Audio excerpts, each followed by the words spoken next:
आपकी होगी, जितनी तवज्जो होगी उतनी ज़्यादा अच्छी मेमोरी होगी। अब कंसंट्रेशन किस चीज़ से कनेक्ट है? इंटरेस्ट के साथ।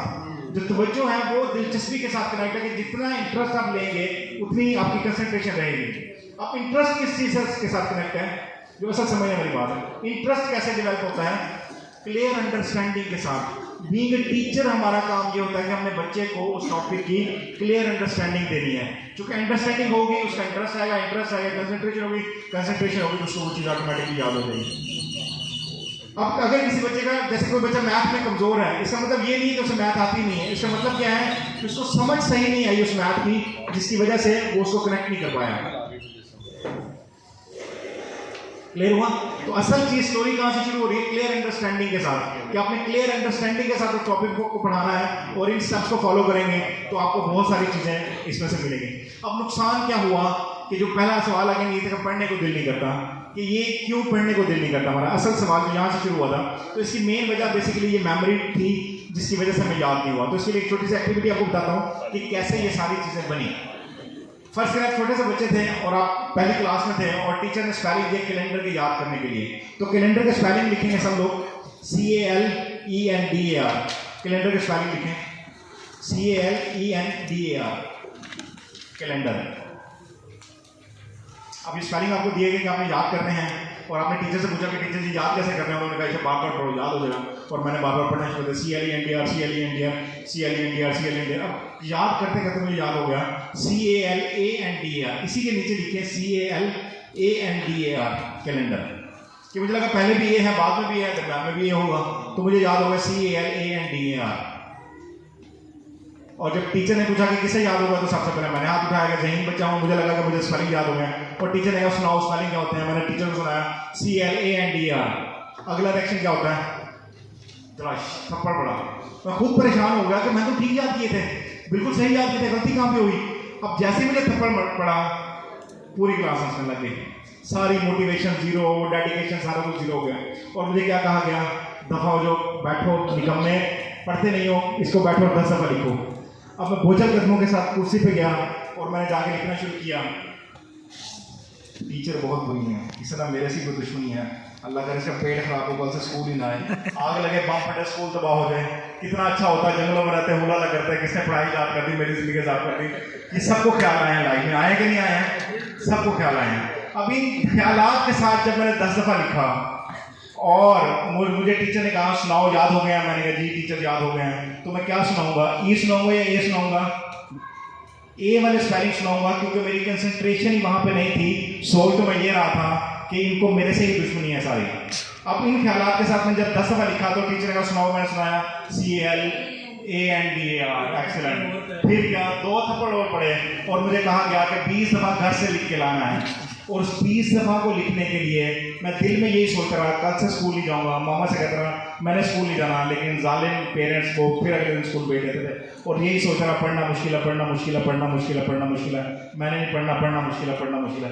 ये सोचते सोचते आज मैं इस लेवल पर पहुंच गया हूँ कि मेरे माइंड को पता है कि पढ़ना मुश्किल है। और इसको मैंने अपनी बुक में लिखा था, टैगिंग ऑफ इन्फॉर्मेशन, कि आपकी इन्फॉर्मेशन टैग होती है। जैसे किसी गर्म चीज़ को दोबारा हाथ नहीं लगाता ना, इसी तरीके से जो टैगिंग हो जाती है, 2 तरीके से टैग होता है। कोई भी काम जब हम जिंदगी में करते हैं तो उसके जो रिजल्ट होते हैं वो टैग होते हैं, आसान है या मुश्किल है। अगर तो टैग उसका होगा आसान है तो वो माइंड वो काम करेगा, अगर उसका टैग होगा मुश्किल है तो वो माइंड काम नहीं करेगा। जैसे तैरना आसान है कि मुश्किल है? तैरना मुश्किल है, आसान है, मुश्किल है। ड्राइविंग, गाड़ी चलाना आसान है कि मुश्किल है? मुश्किल आसान है, मुश्किल है। पैसा कमाना आसान है कि मुश्किल है? मुश्किल है, बहुत आसान है। वॉक करना, एक्सरसाइज करना आसान है कि मुश्किल है? मुश्किल आसान है, किसी का दिल नहीं करता। उड़ना आसान है कि मुश्किल है? नामुमकिन है।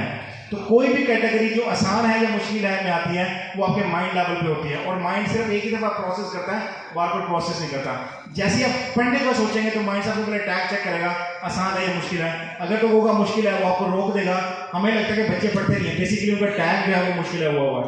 और खेलना बच्चों को आसान है कि मुश्किल है? वो आसान है, उनको लगता है वो आसान है। किसने बताया कि आसान है? किसी ने नहीं बताया, हम खुद बता रहे होते हैं। इसी तरीके से पैसा कमाना या वॉक करने को दिल नहीं करता, एक्सरसाइज करने को दिल नहीं करता, सिर्फ उसकी वजह यही कि वो टैग मुश्किल है। वो जिस दिन आपने टैग चेंज कर लिया उस दिन वो चीज़ आपके लिए आसान हो जाएगी। तो जो बच्चे पढ़ते हुए दिखाई देते हैं बेसिकली उनका टैग जो है वो आसान होता है।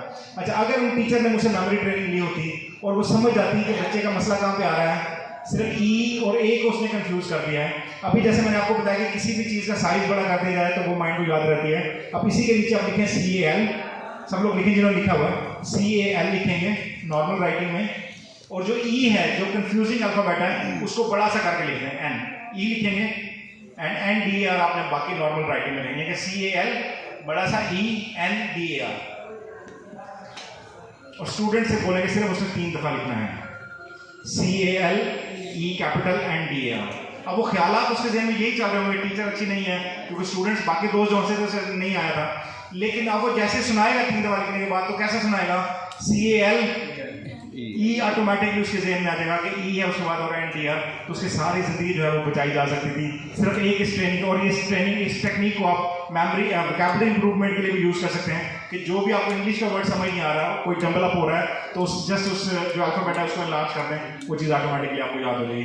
तो इस तरीके से हम बेहतरी ला सकते हैं, ना सिर्फ अपने इदारे में, अपने बच्चों में, और ना सिर्फ अपने बच्चों में, तो अपनी कौम में या अपने जो फ्यूचर है हमारा मुस्तकबिल है उसमें बेहतरी लाई जा सकती है। अब इस बात करेंगे कि अल्लाह ताला ने ना हमारे इख्तियार में सिर्फ एफर्ट्स रखी हुई हैं, रिजल्ट हमारे इख्तियार में नहीं है। जैसे कि सारे प्रोसेस को हमने देखा था, एफर्ट्स हमारे इख्तियार में है। तो हमने 100 आज हम अहद करेंगे कि जो काम कर रहे हैं उसको 100% एफर्ट के साथ करेंगे, और जब हम 100% एफर्ट के साथ कर रहे होंगे तो उसके 2 रिजल्ट आएंगे, या तो वो चीज़ हमें हासिल होगी या वो चीज़ हासिल नहीं होगी। जब आप एफर्ट कर रहे हो और वो चीज़ आपको मिल रही हो तो क्या करना चाहिए, शुक्र अदा करना चाहिए। और शुक्र के बारे में अल्लाह ताला ने क्या फरमाया है कि तुम शुक्र अदा करो मैं तुम्हें और ज़्यादा दूंगा। और आप अगर एफर्ट कर रहे हो और रिजल्ट आपको ना मिल रहा हो तो क्या करना चाहिए, सब्र करना चाहिए। और सब्र के बारे में अल्लाह ताला ने क्या फरमाया है, इन्नल्लाह मअ साबिरीन, कि मैं सब्र करने वालों के साथ हूँ। जब दोनों सूरतों में अल्लाह ताला हमारे साथ हैं तो फिर डर किस बात का है।